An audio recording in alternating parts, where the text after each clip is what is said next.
Malo, I'd like to thank you for asking me to discuss my chapter.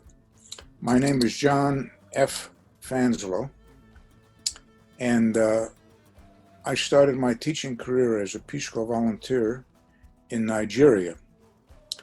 And I had no interest in Nigeria in 1961 when President Kennedy announced the Peace Corps. I majored in Spanish and English, but my spoken Spanish was pretty rusty. So I said, this is great, I'll have an opportunity to teach in Latin America. So I applied to go to Peru in 1961, but no openings. So I ended up in Nigeria. So bye-bye Spanish. And I was assigned to a teacher training college. Most of the volunteers were teaching in secondary schools, but I was assigned to a teacher training college because I had a master's degree. Most only had a bachelor's, and I had practice taught for one semester. So I had more teaching experience than the other 39 people in my group. So when I went to the teacher training college, I had to teach literature and language, and I had to supervise practice teachers for 3 weeks every semester in primary school, which I had never taught in my life. And they were teaching information that I had no idea. They were teaching about pounds, shillings, and pence, Nigerian geography, Nigerian history. So fortunately, in each primary school, there were two streams. Primary 1 met at 9 o'clock. Primary 1, Class B, met at 9 o'clock. So I spent 30 minutes in one class, taking very detailed notes of what the teachers and students said and did. And then I did the same thing in the other class at the same level. And after school, I said, Okon, you wrote the directions on the board today. Benjamin said them orally. So Okon, write them tomorrow.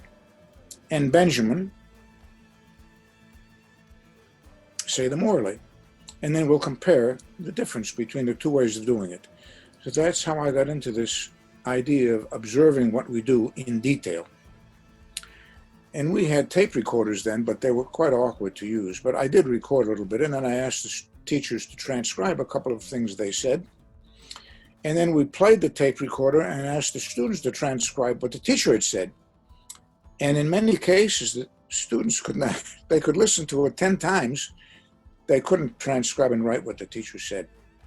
So that's how I got into my observing, recording, and transcribing, and trying alternatives.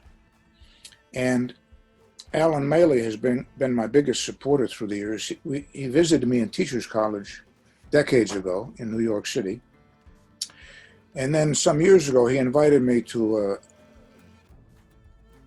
a series of workshops on observation in Paris when he was in charge of the language teaching there. And one of the articles I wrote was, what kind of a flower is that? Which was about observing. And I have a website at Columbia for professors. It's called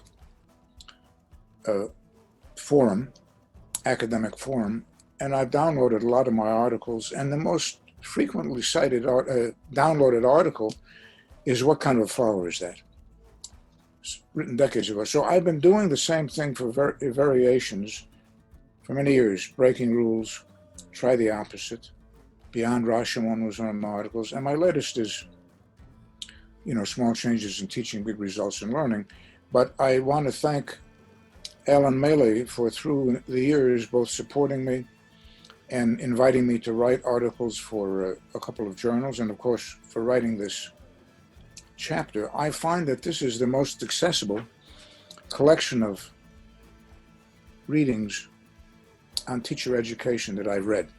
It's really accessible, down to earth, practical, and it gives life to each of the authors. It's a very organic, creative work. Thank you very much. Hello and goodbye from a suburb of Tokyo, Japan.